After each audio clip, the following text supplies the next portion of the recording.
भाइयों बुजुर्गों दोस्तों, ये बस्ती वैसे भी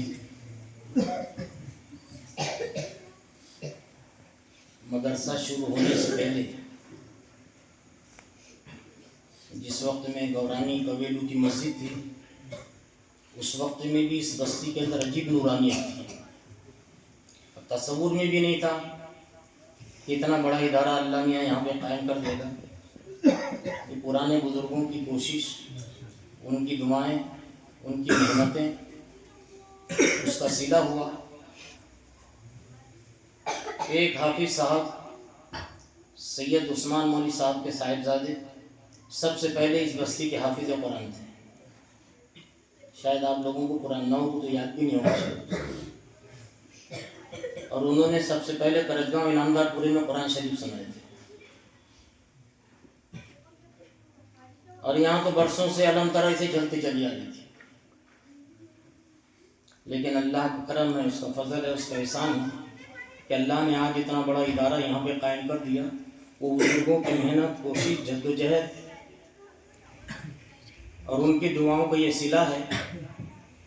अभी बीच में एक मौलाना से, मोहतमिम साहब से मेरी मुलाकात हुई।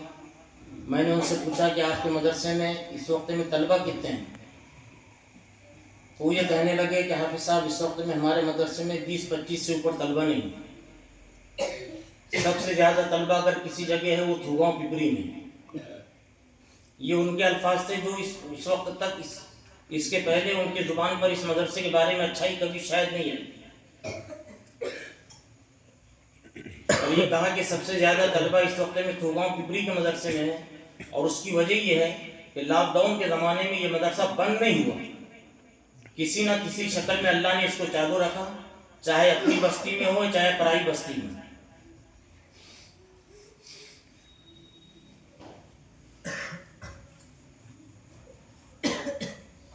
जब इखलास के साथ में आदमी मेहनत करता है तो करने वाले चंद होते हैं। हम लोग मौलाना थानवी रहमतुल्लाह अलैह की खानका में जब पहुँचे, वहाँ पे एक तख्ती लगी हुई थी। दारुल देवबंद के बाद में जब हज़रत मौलाना थानवी थाना भवन चले गए तो वहाँ पे एक तख्ती लगा दी, कभी इस मदरसे का चंदा मत करना, चारों दर्जे से ज़्यादा यहाँ पे तालीम का मियार मत रखना। चारों के बाद में पंचून के लिए बच्चे सहारनपुर या देवबंद जाया करेंगे। चलेगा तो चलाना, नहीं चलेगा तो बंद कर देना। कारी तनवीर के हमारे साथ में थे। अब पुरानी कंडीशन में उस वक्त में पूरा मदरसे का निज़ाम था, लेकिन आज अल्लाह का फजल है, तकरीबन 200 से ज़्यादा बच्चे हिफ्ज़ के और आलिमात के आज भी वहाँ पर मौजूद हैं।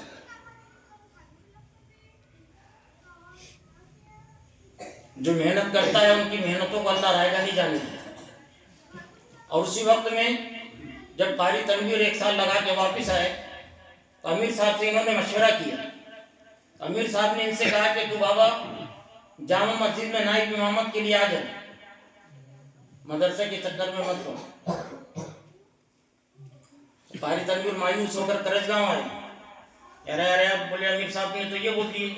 मैंने बोला वो अमीर साहब हैं, अपने को किसी आलिम से मशवरा लेना है, अपने इलाके के किसी आलिम से मशवरा लेना है। और उस वक्त में बरार का मशवरा था बालापुर में।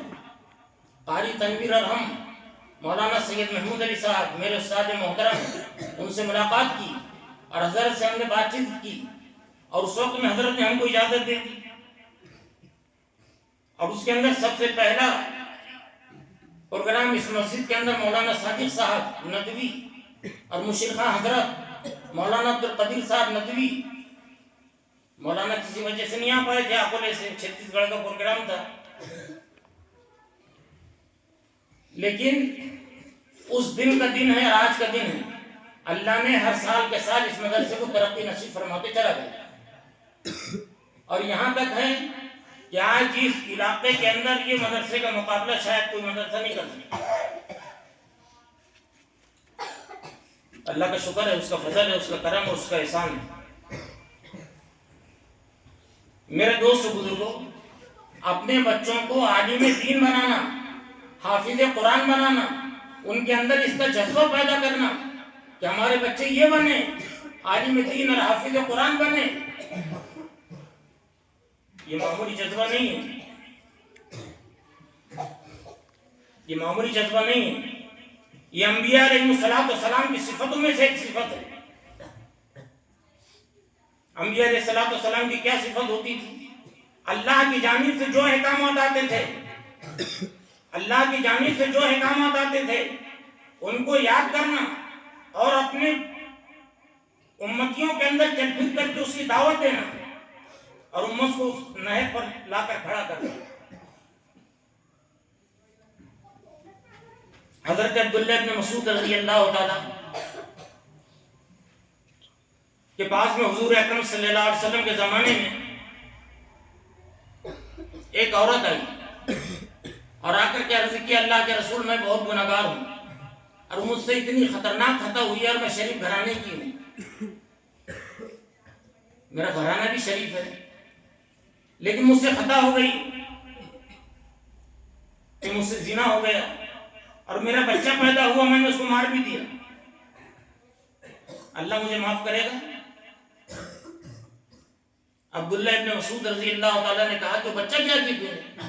कहा, उसको मैंने फेंक भी दिया। कहा, अल्लाह माफ नहीं करेगा।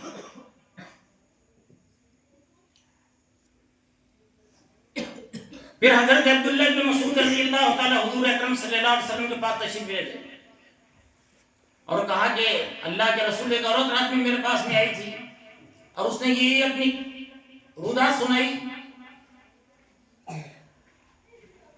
तो हुजूर अकरम सल्लल्लाहु अलैहि वसल्लम ने फरमाया, अब्दुल्लाह इब्न मसूद, मेरे रहते हुए तूने ये फतवा उसको कैसे दिया? उसी वक्त जिब्रील अमीन मेरे पास में आए थे और ये कहा कि अगर अब्दुल्लाह इब्न मसूद के पास वो औरत न जाती और सीधे आपके पास में आ जाती तो अल्लाह जल्ल शानहू उस औरत को भी माफ कर देता।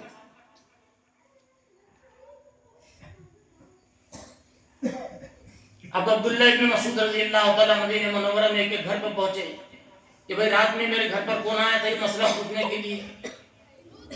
अब कोई कबूल करने के लिए तैयार नहीं। दूसरे दिन रात में वही औरत अब्दुल्लाह इब्न मसूद रज़ियल्लाहु ताला के घर तशरीफ लाई और आकर के कहा, अल्लाह के अब्दुल्लाह इब्न मसूद, आप रात में मेरे भी घर तशरीफ लाए थे, लेकिन मैंने ये अमल तो मेरे माँ बापों की भी चोरी से किया है। अब्दुल्लाह इब्न मसूद रज़ियल्लाहु ताला कहने लगे कि हुजूर अकरम सल्लल्लाहु अलैहि वसल्लम ने तेरी माफी का ऐलान कर दिया, कि अल्लाह अज़्ज़ व जल ने तेरी माफी का ऐलान कर दिया है, अगर तू तौबा कर ले।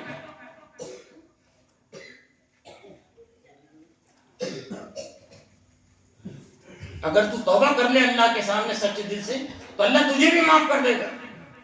धूल झोंकोगे जमाने की नजर में कब तक, धूल झोंकोगे जमाने की नजर में कब तक, अरे बन गए धोखा तेरा, एक दिन ये फानी होगा। एक अदालत अभी और बाकी है, यौमुल हिसाब, जिस दिन दूध का दूध अलग, पानी का पानी होगा। अल्लाह एक दिन वो लाएंगे, खोरा खोटा अलग होगा, खरा अलग होगा। खुदा खुदा है, वो जिसे चाहे माफ करे, जिसे चाहे दरगुजर करे, वो तो सब उसके इख्तियार की चीजें हैं। इसीलिए कहा कि एक हाफिज कुरान अपने घराने के 10 उन गुनाहगारों की मग़फ़िरत कराएगा, बख्शिश कराएगा जिनके लिए जहन्नम तय हो चुकी हो। हमारे अब्दुल रशीद साहब नकवी मगरूल पीर वाले कहा करते थे, तू इधर उधर की बात न कर, ये बता कि काफिला क्यों लुटा, हमें रहजनों से गरज नहीं, तेरी रहबरी का सवाल है। लोगों की बातें मत बता, तू अपनी बात बता कि काफिले क्यों लुट रहे हैं। हमारी जिम्मेदारी यह है कि उम्मत राह रास्ते पर आ जाए, उम्मत सीधी रास्ते पर जिंदगी गुजारने वाली बने, उम्मत कुरान और हदीस को जानने वाली बने, उम्मत इसको समझने वाली बने कि कौन सा रास्ता गलत है, कौन सा रास्ता सही है, कौन सा रास्ता झूठा है।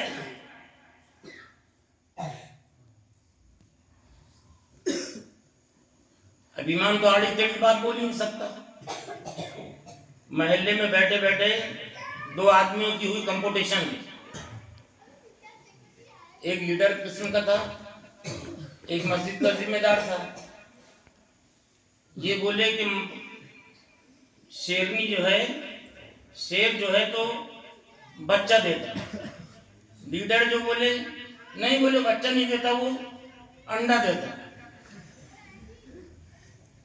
दोनों उठ के चले इमाम के पास। चलो बोले मैं इमाम से पूछेंगे। अब इमाम की जान भी कुत्ती में फंसी हुई कि बोले तो क्या बोले। बच्चा बोलता तो जुल्म, अंडा बोलता तो जुल्म। तो बोले बैठो तुम दो। बोले शेर जंगल का क्या होता? बोले राजा। अरे बोले जब राजा होता तो उसके इख्तियार में है वो बच्चा दे कि अंडा दे।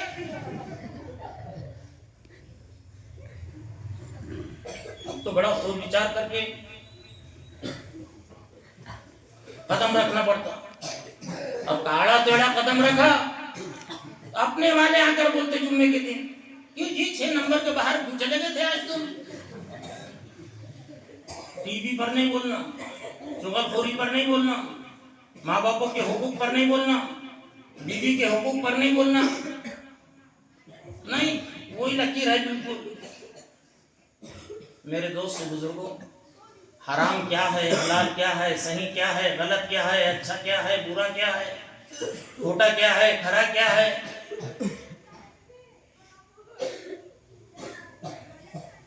अभी तक उम्मत को ये नहीं मालूम कि जुम्मे की अजान कौन सी असल है और कौन सी मजमा जोड़ने के लिए। क्यों जी, कौन सी अजान है? पहली जो अजान होती वो असल है कि खुतबे के सामने जो होती वो असल है? अरे बोलो ना, दादा तो बोलो। हाँ, पहले जो होती तो, अरे बोलो तो सही, दादा तो बोलो। पहले वाली जो होती माइक के सामने लोगों को बुला रहा है। फतवाओं के अंदर लिखा है कि अजान वो मुकद्दम है जो इमाम के सामने, खतीब के सामने पढ़ी जाती है। ये तो हजरत उस्मान गनी रजी अल्लाह ताला के दौर खिलाफत में शुरू की गई थी पहली अजान, ताकि लोग मस्जिद में जमा हो जाएं और खुतबा सुनने के लिए मुज्तमा हो जाएं। हम जब नागपांटी में पढ़ते थे, इख्तिलाफ इस पर चला कि अजान कहाँ से देना, खतीब के सामने से देना कि 4-5 सफों के पीछे से देना। हमारे अब्दुल करीम फारिक साहब रहमतुल्लाह अलैह कहने लगे तू तेरे घर से दे, लेकिन खतीब के सामने से दे, और इतनी जोर से दे कि मस्जिद के बाहर लोगों को सुनाई दे। इतनी जोर से दे कि मस्जिद के बाहर लोगों को सुनाई दे तेरी अजान। मसले भी आजकल उम्मत को नहीं मालूम, कौन सी अजान मुकद्दम है और कौन सी अजान मुअख्खर है, कौन सी अजान पहले शुरू हुई और कौन सी। हुजूर अकरम सल्लल्लाहु अलैहि वसल्लम के ज़माने में 2 अजानें होती थी, खतीब के सामने और एक जमात जब खड़ी होती थी उस वक्त में। और बाकायदा इसको फतवे में दर्ज किया गया।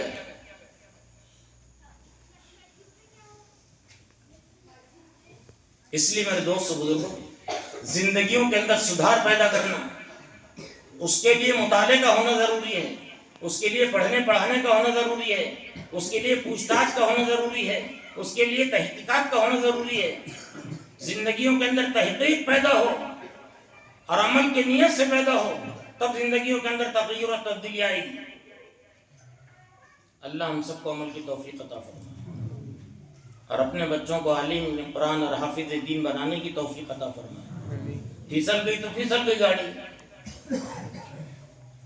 अरे कोशिश के बाद में भी गाड़ी फिसलती कि नहीं फिसलती? अरे बोलो तो सही। चलो बाबा,